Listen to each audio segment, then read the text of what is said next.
Hello and welcome back to another episode of Waterfront Wednesdays for another week. Today's release is one of my favorite singles on Waterfront. Now, I know I say that about all of the releases on Waterfront because I love them all, but this one especially is one of my favorites for so many reasons. I'm talking about the Eastern Dark's Johnny and Dee Dee.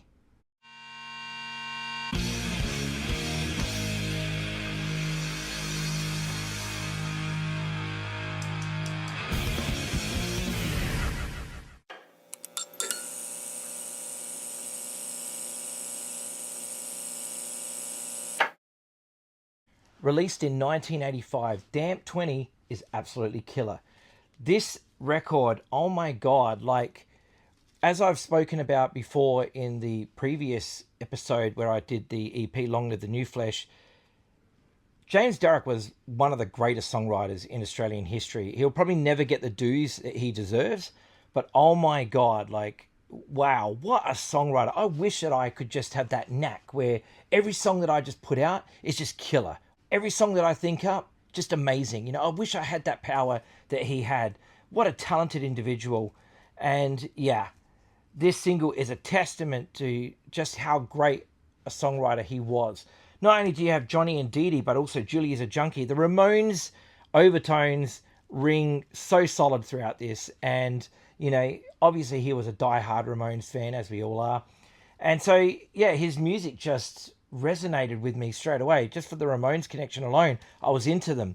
But when I first heard this record, I've mentioned him before, Jay Young actually was the one who played this single for me. I went to his house one time and I took some blank tapes and he said, "Have you heard Julie is a Junkie by the Eastern Dark?" I was like, "No."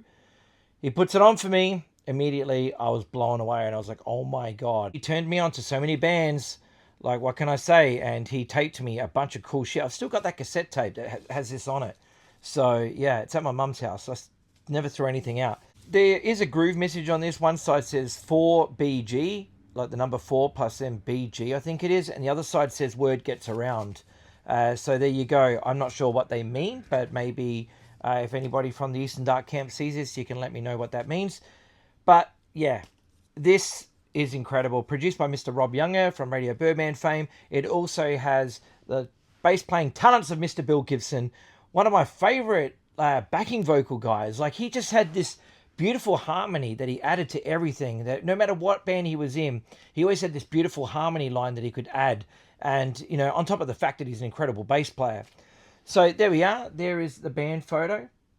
There is a couple of different versions of this single with different coloring here. This is, I'm not sure which pressing this one is. This being the Australian pressing, there was actually a French pressing, which I have here as well. Here it is. It was released on Sonics Records. And it has a different band photo on the back as well. So there we go. No inserts or anything like that in either of the records. Here is the label. And then also there. No matter which version you have, the Eastern Dark released one of the greatest singles in Australian music history. I love this single so much, and I would think that so many people have this in their record collection. This should have sold thousands and thousands of copies. This should have gone fucking platinum 10 times because this single is so good. And unfortunately, with the untimely passing of James Derrick, we're only left with a small handful of songs. But fuck, what a legacy he left us. What an amazingly talented person. If you don't know this single yet, do yourself a favor, jump online, buy a copy, or buy the CD, Where Are All the Single Girls, that has all the studio cuts on there as well as a bunch of live stuff. Yeah. The Eastern Dark. Imagine what they could have gone on to do with songs like this. If this is what he was doing at 26, I can't even imagine how good his songwriting would be now. I'm sure he would have had an amazing career had he been still with us. Well, thank you so much for joining me once again on this episode of Waterfront Wednesdays, where we looked at the Eastern Dark's Julie is a Junkie, Johnny and Dee Dee 7-inch. Thanks so much for watching. I'll see you next week in another episode. Take care of each other and look after yourself. I'll see you then. Bye-bye.